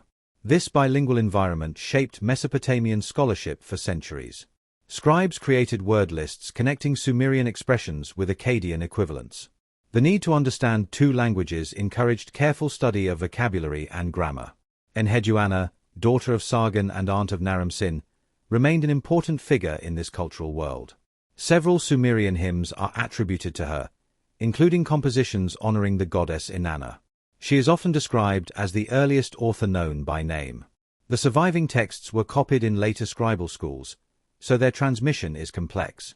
Even so, they preserve the memory of a high priestess who connected personal experience with religious poetry. Her voice appears within a literary tradition otherwise dominated by anonymous compositions. In one work, Enheduanna described losing her sacred position during a political rebellion. She appealed to Inanna and celebrated her eventual restoration. Private distress, imperial politics, and devotion became part of the same poetic landscape. The Akkadian royal family used religion to unite diverse territories, but local gods did not disappear. Each city continued honoring its own divine household, festivals, and sacred traditions. Imperial rule was layered over older identities rather than replacing them completely. Naram-Sin's long reign brought impressive stability after the early revolts. Yet maintaining distant territories required resources, soldiers, loyal officials, and favorable harvests. The empire remained vulnerable to pressures that no monument could permanently overcome. Toward the end of the dynasty, environmental change, internal rebellion, and movement from the mountains began weakening Akkadian control. Later Mesopotamians remembered this decline through stories of divine anger and royal pride. The great empire founded by Sargon was approaching its final generations. Upon the death of Naram-Sin, the throne passed to his son, Shar-Kali-Shari, whose name poignantly meant King of all kings, a title that would soon be tested by the fracturing reality of his realm. From the beginning, the new monarch faced an array of challenges that stretched from the Zagros Mountains to the Syrian desert, signaling that the universal authority claimed by his father was beginning to slip away. Inscriptions reveal that Shah Khalishari was forced to camp and fight repeatedly against the Gushans, a nomadic group from the eastern highlands who conducted devastating raids into the lowlands. At the same time, Amorite tribesmen from the western steppes were pressing into the agricultural heartlands, disrupting trade routes and forcing the Akkadian military to divide its forces across multiple fronts. Compounding these political problems was a severe and prolonged period of aridity that modern archaeologists believe struck the region during the late 3rd millennium BC. This climate shift led to reduced rainfall in the northern agricultural zones, causing widespread crop failures and forcing northern populations to migrate southward in search of food and water. The sudden influx of displaced people put an immense strain on the canal systems of southern Mesopotamia, leading to social unrest and economic chaos that the royal court could not manage.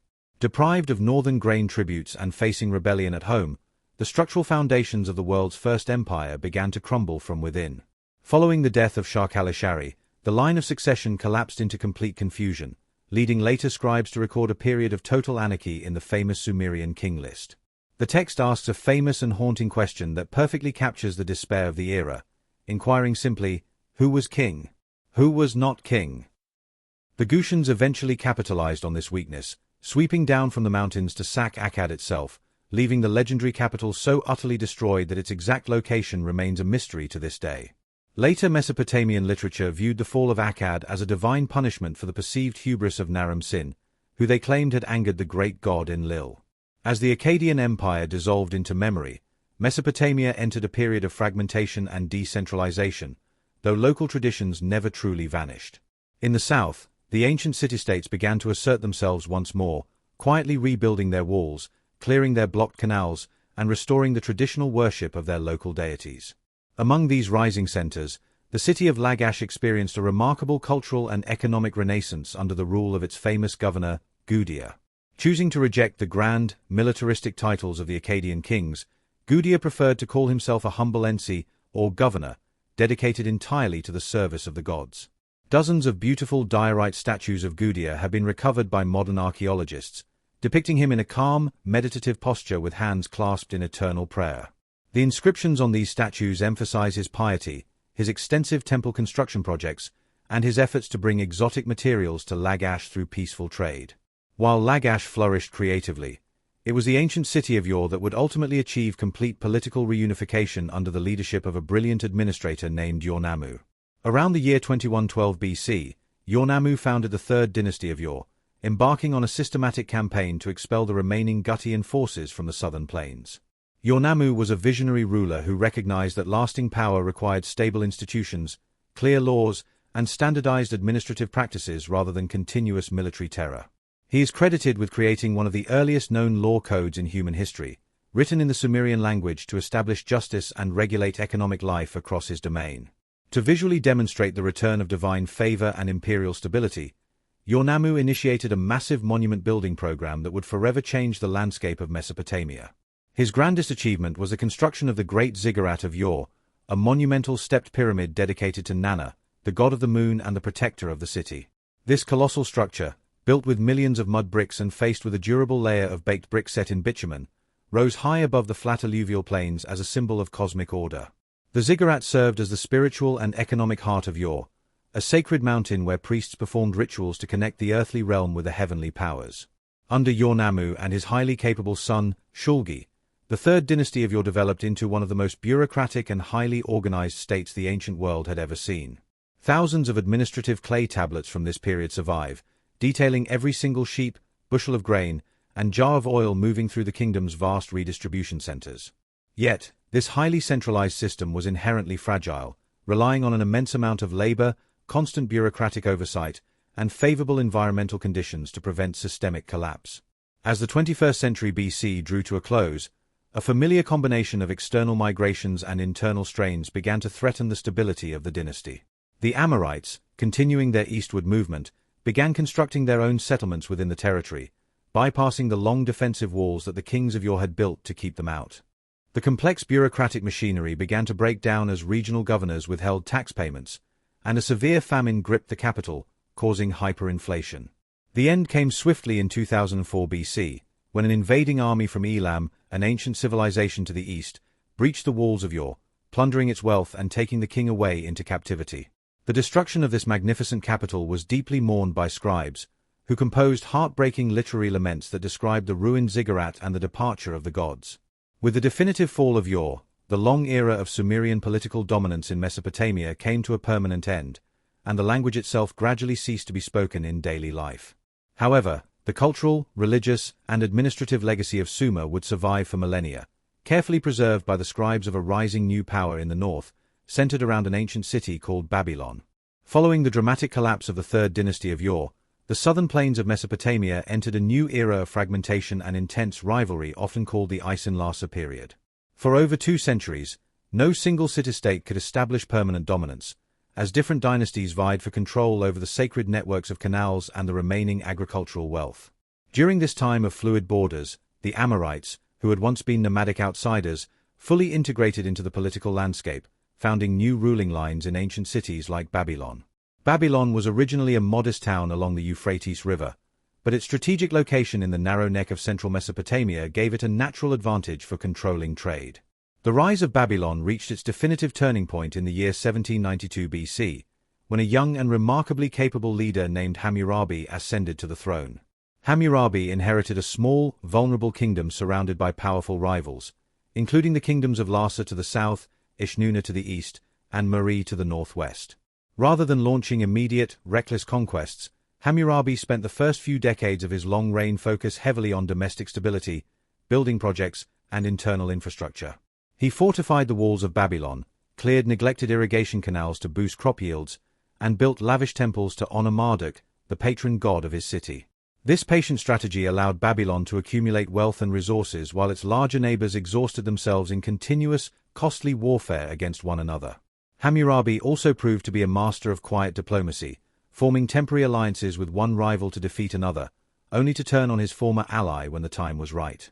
When the kingdom of Elam launched an invasion from the east, threatening the balance of power, Hammurabi formed a strategic coalition with the elderly king of Larsa to push the invaders back. Once the eastern threat was neutralized, Hammurabi turned his armies southward, conquering Larsa and uniting the ancient lands of Sumer and Akkad under Babylonian rule. In the years that followed, the Babylonian military marched northward and westward, conquering the powerful kingdom of Mari and dismantling its magnificent royal palace along the Euphrates. Through this combination of patient diplomacy and decisive military campaigns, Hammurabi transformed his modest principality into the dominant empire of the Near East. To govern this diverse new empire, which stretched across hundreds of miles of varying landscapes, Hammurabi recognized that military force alone would not ensure long-term stability. He understood that a lasting empire required a uniform system of justice that could bind different cities, cultures, and traditions under a single royal authority. To achieve this, he commissioned the creation of a grand legal monument, known today as the Code of Hammurabi, carved onto a massive, finger-shaped black diorite stela. At the top of the stela, a beautiful relief sculpture depicts Hammurabi standing humbly before Shamash, the solar god of justice, receiving the symbols of royal authority. The text itself, written in the clear and elegant cuneiform script of the Old Babylonian dialect, contains a collection of nearly 300 specific legal provisions and judicial decisions. It addresses almost every aspect of daily Mesopotamian life, including property disputes, agricultural damages, family law, commercial trade, and criminal actions. The laws are structured in a practical, conditional format, establishing a clear cause-and-effect relationship by stating that if a specific action occurs, then a specific consequence must follow. This approach brought a sense of predictability and order to a society that had long been troubled by arbitrary decisions and regional legal differences. A defining characteristic of the code was its reliance on the principle of retaliation, often summarized by the ancient phrase demanding an eye for an eye and a tooth for a tooth.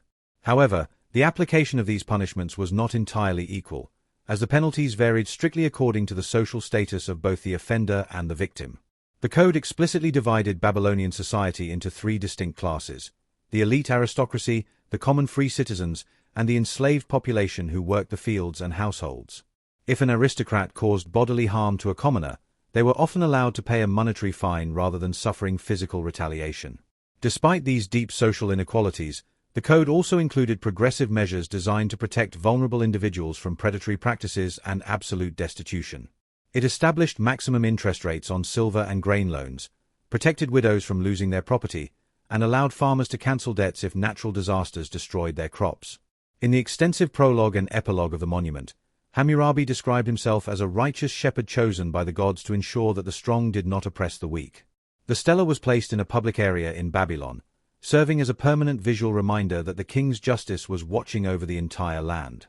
Beyond his famous laws, thousands of surviving clay letters and administrative tablets reveal Hammurabi as an incredibly meticulous, hands-on ruler who supervised the smallest details of government. He personally wrote to regional governors regarding tax collections, the clearing of specific silted canals, and the scheduling of religious festivals. This intense centralization brought a period of remarkable peace and economic prosperity to the region, making Babylon a legendary center of trade, literature, and scholarly achievement. Scribes in Babylonian academies copied ancient Sumerian texts, preserving the cultural heritage of the past while producing new works of mathematics, astronomy, and poetry. Yet, like the empires that had risen and fallen before it, the unified state created by Hammurabi was deeply dependent on the unique talent and personal energy of its ruler. When Hammurabi died after a long reign of 43 years, the empire passed to his son, Samsu-iluna, who immediately faced widespread rebellions across the southern provinces. The southern cities, which had never fully accepted Babylonian rule, began to break away, and a new dynasty emerged in the marshlands of the far south, cutting Babylon off from the Persian Gulf. Over the next century, the territory controlled by the kings of Babylon steadily shrank, reducing the empire back to a localized regional kingdom. The definitive end of the Old Babylonian period came suddenly in the year 1595 BC, when a powerful army from the Hittite Empire, based far away in Anatolia, marched down the Euphrates. The Hittites launched a devastating surprise raid on Babylon, plundering its vast wealth, removing the sacred statue of Marduk, and leaving the city vulnerable to internal collapse. Following the Hittite withdrawal, a group known as the Kassites took control of Babylon, establishing a stable dynasty that would rule the region peacefully for several centuries. Though political power shifted, the cultural foundations established during the time of Sumer, Akkad, and early Babylon remained completely unbroken. The story of ancient Mesopotamia, from the first mud-brick homes of Eridu to the grand legal stela of Hammurabi, represents the foundational chapter of human civilization. In these flat, sun-drenched plains between the Tigris and Euphrates, early humans learned to cooperate, to write, to legislate, and to build communities that outlasted their creators. As the night deepens and the rivers continue their timeless, quiet flow toward the sea, the legacy of these ancient pioneers endures in the very structure of our modern world.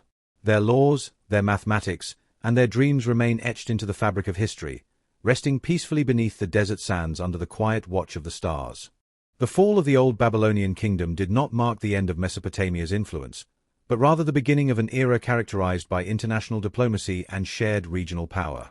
The Kassites, who established their new dynasty at Babylon, proved to be remarkably stable rulers, adopting the local language, cuneiform script, and religious traditions as their own. During this period, which historians often classify as the Late Bronze Age, Mesopotamia became part of a complex network of powerful empires that spanned the entire Near East. The Kassite kings of Babylon exchanged regular correspondence, royal gifts, and marriage alliances with the pharaohs of Egypt, the Hittites of Anatolia, and the rulers of Mitanni. These diplomatic relationships were meticulously recorded on clay tablets found in places like Amarna in Egypt, written in the Akkadian language, which had become the international language of diplomacy.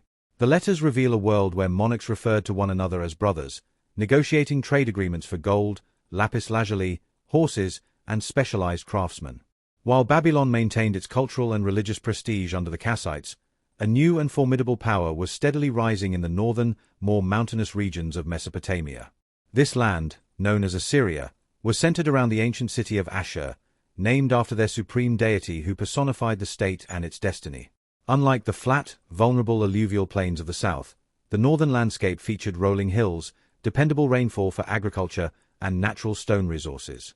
These geography factors helped shape a resilient and highly organized society that placed a profound emphasis on military readiness and structural discipline. For centuries, Assyria had been a major hub for overland trade, with its merchants establishing sophisticated commercial colonies hundreds of miles away in central Anatolia. However, the vulnerabilities of being surrounded by aggressive neighbors forced the Assyrians to develop a highly professional, standing army that would eventually become the terror of the ancient world. By the turn of the first millennium BC, after surviving the structural collapses that affected the wider Mediterranean world, Assyria embarked on an unprecedented phase of imperial expansion. This era, known as the Neo-Assyrian Empire, represents the peak of northern Mesopotamian political and military domination over the region. A succession of remarkably energetic and ruthless warrior kings, including Ashurnasirpal II, Shalmaneser III, and Tiglath-Pileser III, systematically transformed Assyria into a global superpower. Their armies utilized advanced iron weaponry, highly organized cavalry units, and complex siege engines capable of breaching the thickest mud-brick defensive walls. To project absolute power and discourage internal rebellions, the Assyrian state utilized a calculated policy of psychological warfare and mass deportation of conquered populations. Royal inscriptions carved into palace walls proudly detailed the destruction of rebel cities, the collection of immense tributes, and the relocation of thousands of craftsmen to the heartland. This massive movement of peoples inadvertently turned the Assyrian Empire into a vast cultural melting pot, where the Aramaic language gradually replaced Akkadian as the common spoken tongue. Despite their brutal reputation in warfare, the Assyrian kings were also deeply sophisticated builders, administrative innovators, and passionate patrons of literature.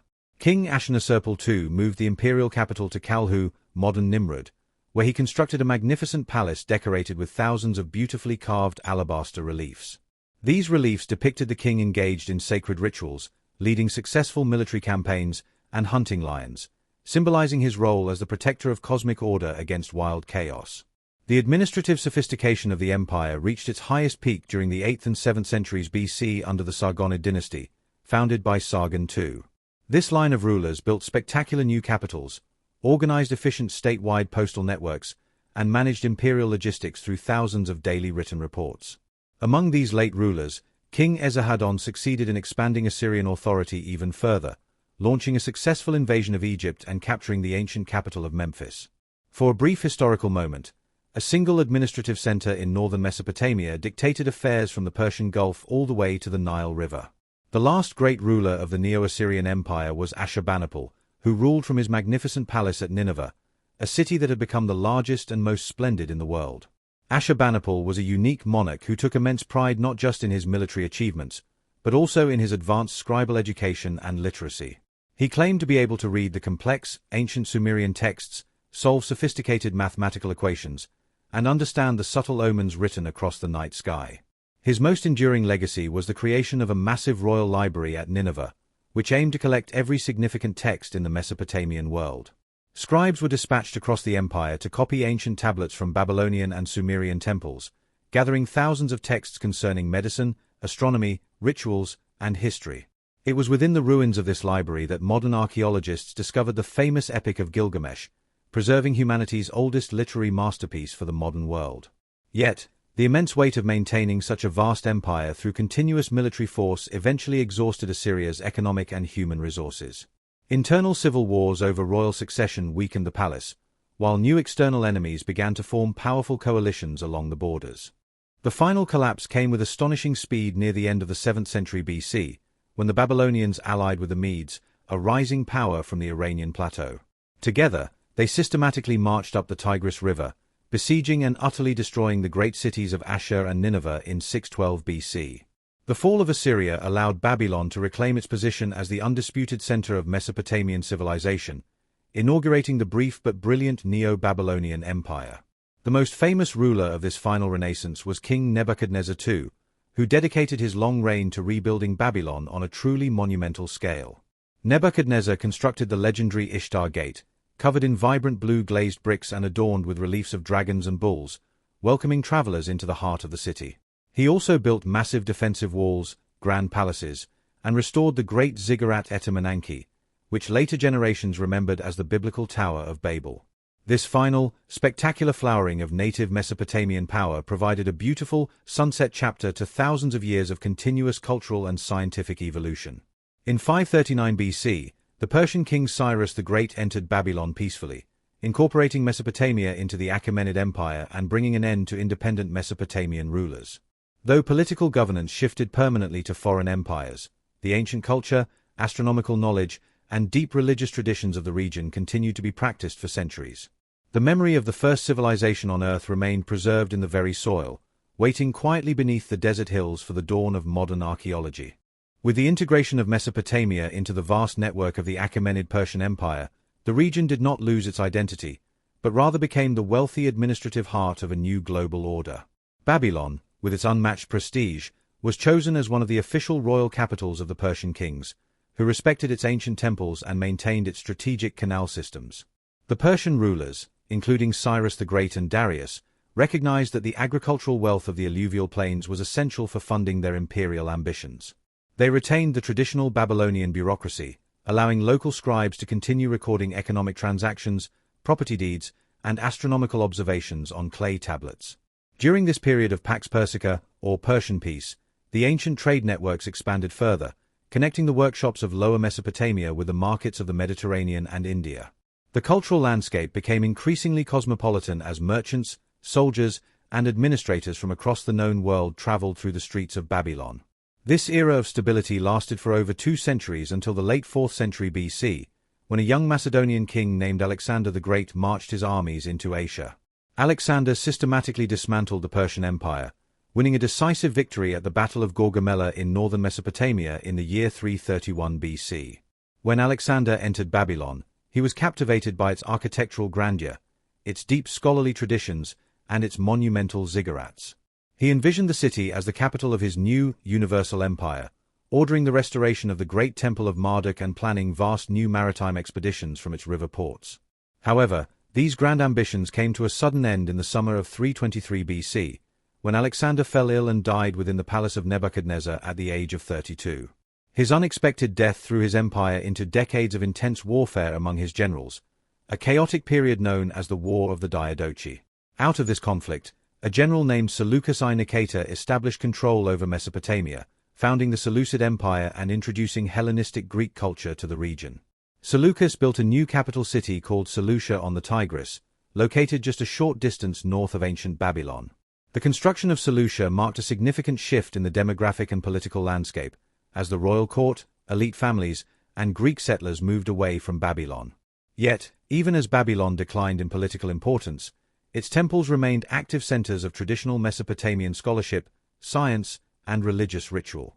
During the Hellenistic era, Babylonian astronomers working in the temples made astonishing breakthroughs, utilizing mathematical methods to predict eclipses and planetary movements with incredible accuracy. Scribes continued to teach the cuneiform script to a small, dedicated class of students, preserving thousands of years of literary and religious heritage. By the 2nd century BC, the Seleucids were pushed out of Mesopotamia by the Parthians, a nomadic dynasty from the northeastern Iranian plateau. The Parthians established their own capital at Ctesiphon, directly across the river from Seleucia, turning the region into a major frontier zone between the eastern and western worlds. Mesopotamia became a highly contested battleground between the Parthian Empire and the expanding Roman Empire, with Roman legions repeatedly crossing the Euphrates. Great emperors like Trajan and Severus marched into the region, capturing Ctesiphon but finding it impossible to maintain a permanent Roman presence so far from the Mediterranean. Through all these centuries of imperial warfare, political transitions, and foreign migrations, the ancient cities of Mesopotamia slowly began to turn into silent ruins. The complex irrigation canals, which required centralized maintenance and vast community labor, were gradually neglected during times of political instability. Without regular clearing, the canals filled with silt, and the life-giving waters of the Tigris and Euphrates could no longer reach the distant agricultural fields. As the fields dried and the soil became increasingly salty, the populations of the ancient cities dwindled, leaving once vibrant centers to the mercy of the desert winds. By the time of the early Islamic period in the 7th century AD, the focus of regional life shifted to new urban centers like Kufa, Basra, and eventually the magnificent city of Baghdad. The ancient mud-brick temples, the massive palaces of the Assyrian kings, and the legendary walls of Babylon were slowly covered by layers of dust and sand. For over 1,000 years, the world's first civilization lay hidden beneath the quiet desert mounds, known to local inhabitants only as mysterious hills filled with fragments of pottery. The names of Sargon, Hammurabi, and Ashurbanipal faded into the realm of legend, preserved only in fragmentary accounts of classical historians and sacred texts. The silence of the mounds was finally broken in the 19th century, when early European travelers and archaeologists began systematic excavations across Iraq and Syria. Pioneers like Austen Henry Laird and George Smith began uncovering the spectacular palace reliefs of Nineveh and the massive libraries of clay tablets.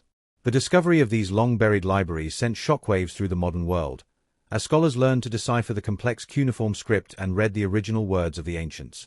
Humanity was suddenly able to listen to the voices of the first poets, the laws of the first kings, and the daily concerns of ordinary citizens who lived 5,000 years ago. Today, the legacy of Mesopotamia lives on not just in museum galleries, but in the very structure of our contemporary global civilization. Every time we divide an hour into 60 minutes, use a 12-month calendar, or look to the legal codes that govern our societies, we are participating in a tradition that began in the alluvial plains. The story of Mesopotamia is the story of human resilience, innovation, and cooperation, a journey that transformed a wild river valley into the birthplace of history. It is a reminder of our shared human heritage, crafted by people who looked up at the same stars and sought to build something that would outlast their brief lifetimes. As the night reaches its quietest hour and the shadows lengthen across the ancient landscape, the rivers continue their steady, peaceful journey through the plains. The desert sands hold the memories of the first cities, resting undisturbed beneath the gentle watch of the night sky, forever etched into the foundation of our world. The deep stillness that settled over the plains of Mesopotamia after the classical era was not an end, but a long, quiet sleep that preserved its secrets for future generations. As the centuries flowed by like the silent waters of the Tigris and Euphrates, the great mud-brick structures slowly softened under the rare desert rains, blending back into the earth from which they had been shaped. The memory of the world's first empire builders became whisper-thin, preserved only in the folklore of the local communities who built their modest villages beside the ancient mounds. These mounds, known locally as tells, stood out against the flat horizon as silent sentinels, guarding millions of clay tablets, cylinder seals, and foundational treasures beneath a protective blanket of dust and wind-blown sand. For generations, travelers from distant lands passed through the valley, looking at the barren hills and wondering about the legendary cities mentioned in ancient texts. They walked over the very ground where Sargon had marched his armies and where Hammurabi had proclaimed his laws, completely unaware of the vast administrative complexes resting just a few feet beneath their boots. The modern awakening of Mesopotamia began in earnest during the mid-19th century, when early archaeologists and explorers arrived with shovels and an insatiable curiosity. Working under the hot sun, they began to carve careful trenches into the mysterious mounds of Nimrud, Nineveh, and Khorsabad, exposing massive stone monuments that had not seen the light of day for over 2 millennia. Out of the dark earth emerged the spectacular, winged bull men known as Lamassu, guarding the entrances to forgotten Neo-Assyrian palaces with their stoic, carved expressions. The walls of these palaces were lined with endless panels of detailed relief sculptures, showing the world a vivid, first-hand look at the clothing, weapons, and daily court life of a civilization that had vanished from history. The most transformative discovery, however, was not made of gold or sculpted stone, but of simple, unbaked clay that had survived the fires of ancient destruction. In the ruins of Nineveh, excavations uncovered the great royal library of King Ashurbanipal, a massive archive containing tens of thousands of cuneiform tablets neatly organized by subject matter. At first, these tablets looked like nothing more than a chaotic jumble of bird-like scratches, a mysterious script that no living human could read or comprehend. Dedicated scholars in Europe, working patiently by lamplight, spent decades comparing inscriptions and slowly unlocking the linguistic secrets of the Old Persian, Babylonian, and Assyrian languages. When the cuneiform script finally spoke again, it revealed a rich literary and scientific world that shook the foundations of modern historical understanding. Scribes across the globe were astonished to find ancient flood stories, mathematical tables calculating the hypotenuse of triangles, and personal letters from mothers worrying about their sons traveling abroad. As the translation work progressed into the 20th century, archaeologists pushed further south into the heart of ancient Sumer, uncovering the deep architectural layers of Eridu, Uruk, and the magnificent royal tombs of Ur. Here, they found the physical proof of humanity's transition from small agricultural villages to complex, literate urban societies powered by cooperation. The recovery of Mesopotamia redefined how humanity viewed its own collective story, shifting the cradle of civilization back to these fertile plains between the twin rivers. It became clear that the fundamental tools of organized life, the wheel, the sail, the plough, the school, and the written legal contract, had all been forged by the hands of these ancient pioneers. Today, the alluvial plains of Iraq and Syria remain a sacred landscape of human memory, where every layer of soil tells a story of survival, innovation, and creative triumph. Though many of the ancient sites are now quiet ruins visited only by the desert wind, the intellectual and cultural framework built by the Mesopotamians continues to support our modern life. We honor their legacy every time we look at a clock divided into 60 minutes, navigate our cities using structured legal principles, or look up at the constellations they first mapped out on clear desert nights. Their voices, preserved so perfectly on resilient clay, remind us that the human quest for community, justice, and understanding is a timeless journey that connects us across 5,000 years. The rivers continue their slow, majestic journey downward to the Persian Gulf, carrying the same fertile silt that nourished the very first gardens of the ancient world. The stars that guided the early astronomers shine down with a cool, familiar light, watching over the peaceful mounds where the cradle of civilization rests in its eternal, quiet sleep. The long, restorative silence that wraps around the ancient cities of Mesopotamia tonight is the very same stillness that allowed their stories to endure across the ages. The physical world they constructed may have dissolved back into the soft alluvial clay, but the intellectual architecture they left behind remains completely indestructible. As you prepare for sleep, consider how the simple innovations of those early river valley farmers still gently organize the rhythm of your modern evening. The division of your hour into 60 quiet minutes, the 12-month cycle of the calendar year, and the 12 signs of the zodiac that will slowly across the night sky were all conceived by scholars gazing upward from the tops of mud-brick ziggurats. In the quiet darkness of your room, the distant echo of the world's first civilization reminds us that our deepest human needs have never truly changed. Like the families who gathered in the warm twilight along the banks of the Euphrates 5,000 years ago, we still seek shelter, look for justice, and find comfort in the timeless, predictable rhythms of the natural world. The long journey of Mesopotamia, from the first experimental gardens of Eridu to the grand imperial avenues of Babylon, rests peacefully now beneath the desert floor, its struggles ended and its legacy secure. The ancient pioneers have finished their work, leaving their laws, their poetry, and their dreams etched forever into the bedrock of human history. Let your thoughts drift away now, as calm and unhurried as the waters of the twin rivers flowing silently through the dark plains toward the sea. The ancient world is at rest, the stars are watching over the quiet mounds, and the cradle of civilization is safely asleep.